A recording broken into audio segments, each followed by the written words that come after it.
here. I will tell you it has been an interesting week. You know, when we started, there were 14 people in the race. And I was at 2%. We've seen that game before, right? Remember when I was Nikki Who at 3%?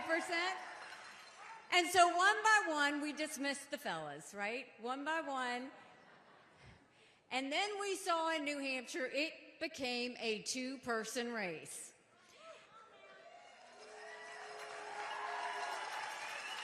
So in Iowa, we went from 2% to 20%. In New Hampshire, we were able to pull out 43%.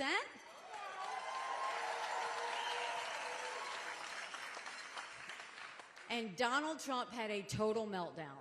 A total meltdown.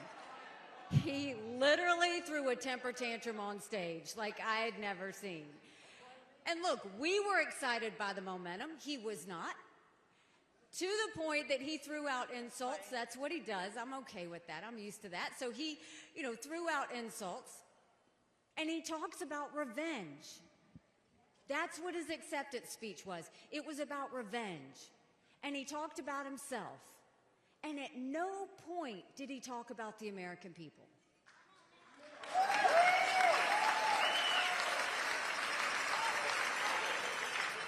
So from that time till the next day, we raised $1 million off the fact that he talked about revenge.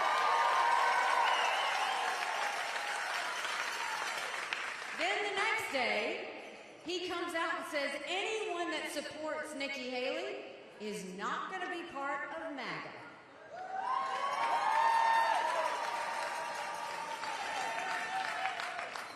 That's problem number one, because you can't be the President of the United States and not serve everyone.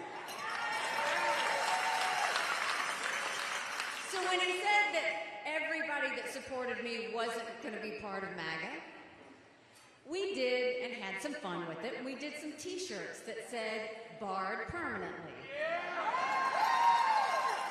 And we sold 15,000 t-shirts. And raised another $1.6 million in that 24 hours.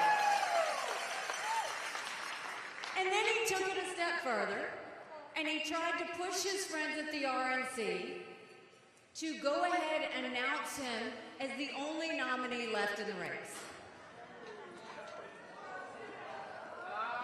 Now look, only 2 states have voted. You've got 48 states and more territories that haven't voted. He's won 32 delegates out of 1,215, and I've won 17 delegates.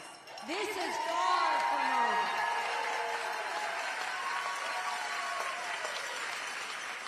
So he also, when he pushed that, got pushed back, and he stepped away from it, and we raised another $1.4 million out of it.